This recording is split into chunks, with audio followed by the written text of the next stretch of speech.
Bismillahirrahmanirrahim. Assalamualaikum warahmatullahi wabarakatuh. Perkenalkan, saya Saadatul Umami dari kelas 7D NPM 180102137. Di sini saya akan memaparkan PowerPoint materi tentang pendidikan multikultural dalam pembelajaran IPS. Yang pertama, negara multikultural. Negara multikultural seperti Indonesia menerapkan konsep multikulturalisme, di mana multikulturalisme menurut Pilar 2004 yaitu suatu internasionalisasi dan keanekaragaman kebudayaan yang dimiliki oleh setiap kelompok-kelompok tertentu di dalam suatu nation state atau bahasa, sistem hukum, kebijakan pemerintah, pendidikan, dan bidang lainnya. Jadi, multikulturalisme adalah suatu paham yang mengakui adanya perbedaan dan keberagaman budaya di dalam suatu bingkai kebersamaan dan kesederajatan.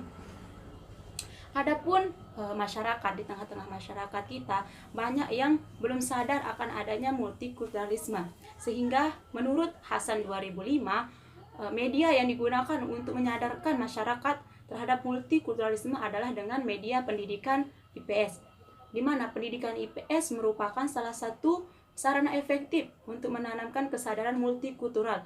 Karena salah satu misi dari pendidikan IPS adalah membekali peserta didik dengan seperangkat pengetahuan, sikap, nilai, moral, serta keterampilan hidup yang berguna dalam memahami diri dan lingkungan bangsa dan negaranya. Adapun perbedaan pluralisme dan multikulturalisme. Pluralisme adalah pandangan yang menghargai kemajemukan serta penghormatan terhadap yang lain yang berbeda, membuka diri terhadap warna-warni keyakinan, kerelaan untuk berbagi, keterbukaan untuk saling belajar, serta keterlibatan diri secara aktif di dalam dialog dalam rangka mencari persamaan-persamaan dan menyelesaikan konflik-konflik. Oleh karena itu, tanpa adanya keterlibatan diri secara aktif dalam pengembangan sikap dialogis ini, tidak ada yang namanya pluralisme. Sedangkan multikulturalisme adalah sebuah relasi pluralitas yang di dalamnya terdapat problem antara kelompok minoritas dan kelompok mayoritas, yang di dalamnya ada perjuangan bagi pengakuan, persamaan, kesetaraan, dan keadilan, seperti yang dilakukan oleh kelompok-kelompok minoritas seperti Afrika, India, Pakistan, Cina, Turki di Amerika Serikat. Multikulturalisme jelas dapat memperkaya pluralisme meskipun tidak dapat disamakan dengannya. Yang kedua, konsepsi pendidikan multikultur. Menurut Hidayat 2001 bahwa pendidikan multikultur merupakan domain esensial yang harus dihadirkan dalam konteks pendidikan Indonesia. Menurut Asy'ari 2004 menyatakan bahwa pendidikan multikultur adalah proses penanaman hidup menghormati, tulus, toleran terhadap keanekaragaman budaya yang hidup di tengah-tengah masyarakat plural. Sedangkan menurut James Lang bahwa pendidikan multikultur adalah suatu rangkaian kepercayaan dan penjelasan yang mengakui dan menilai pentingnya keragaman budaya dan etnis yang dapat membentuk gaya hidup, pengalaman sosial, identitas pribadi, kesempatan pendidik dari individu, kelompok maupun negara. Adapun model pendidikan multikultur, menurut Banks ada 5 model pendidikan multikultur yang berkembang, yaitu yang pertama, mengajarkan kelompok siswa yang memiliki kebudayaan lain. Yang kedua, hubungan manusia, membantu siswa dalam melakukan pencampuran antar kelompok. Yang ketiga, single group studies, yakni program yang mengajarkan hal-hal yang memajukan pluralisme, akan tapi tidak menekankan adanya stratifikasi sosial dalam masyarakat.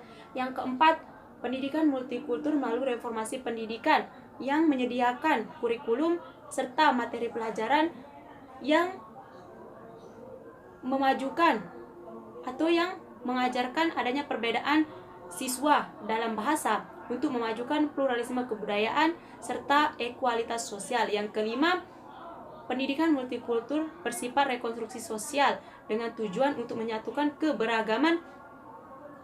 keberagaman budaya dan etnis dalam pendidikan plural. Tujuan pendidikan multikultural secara umum, tujuan dari pendidikan multikultural diantaranya yaitu mengembangkan literasi etnis dan budaya. Yang kedua, mengembangkan kepribadian. Yang ketiga, klarifikasi sikap dan nilai. Yang keempat, kompetensi multikultural. Yang kelima, kemampuan keterampilan dasar. Yang keenam, persamaan dan keunggulan pendidikan. Yang ketujuh, memperkuat pribadi untuk reformasi sosial. Yang kedelapan, memiliki wawasan kebangsaan dan kenegaraan yang kokoh. Yang kesembilan, memiliki wawasan lintas budaya bangsa sebagai warga dunia. Yang kesepuluh, hidup berdampingan secara damai. Sedangkan menurut ahli, yang pertama menurut Raharjo 2005 menyatakan bahwa tujuan pendidikan multikultural yaitu yang pertama meningkatkan konsep dan pemahaman diri. Yang kedua, meningkatkan sensitivitas terhadap orang lain, masyarakat, dan bangsa lain. Yang ketiga, meningkatkan pemahaman terhadap keberagaman, konflik sosial, kebudayaan nasional, dan perilaku sosial standar.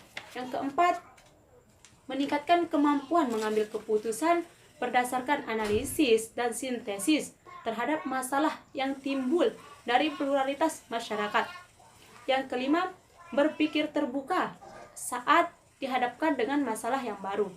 Yang keenam, meningkatkan pemahaman terhadap sejarah bangsa, keterampilan berpikir, dan sikap kebersamaan dalam perbedaan yang alamiah. Yang ketujuh, meningkatkan nasionalisme dan penghargaan terhadap bangsa lain. Yang kedua, menurut Catherine 2000 dan Maria 2001, tujuan pendidikan multikultural adalah yang pertama, untuk menyiapkan peserta didik menjadi orang yang sensitif terhadap tantangan masyarakat yang pluralis. Yang kedua, untuk memahami dan mengapresiasikan nilai diri dan masyarakatnya di tengah-tengah keberagaman budaya sehingga dapat mengeksplorasi potensi dirinya. Sikap menumbuhkan sikap empati, toleransi, dan demokratis. Selanjutnya yang ketiga, pendidikan multikultur dalam konteks instruksional. Menurut Assessment 2002, Janes 2001, dan Catherine 2000, ada beberapa metode mengajar yang visible dalam pendidikan multikultur, yaitu yang pertama metode modeling atau permodelan, yang kedua metode trials and errors atau percobaan, yang ketiga metode values clarification teknik atau teknik klarifikasi nilai, dan yang keempat metode conflict resolution atau resolusi konflik. Yang keempat, pendidikan multikultur dalam PKN dan IPS.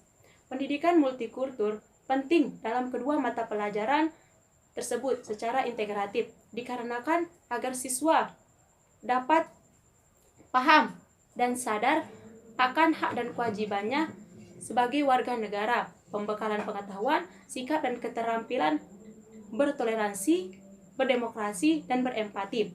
Pada dasarnya, pendidikan PKN dan IPS terbuka peluang untuk mengintegrasikan pendidikan multikultur. Selanjutnya, fungsi pendidikan multikultural yang pertama, memberi konsep diri yang jelas.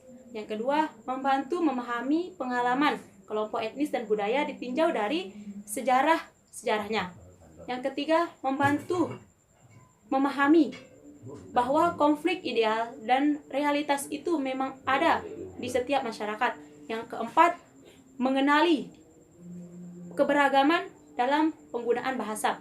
Yang kelima, adanya pengaruh perubahan sosial, perubahan diri, perubahan sekolah, dan perubahan masyarakat.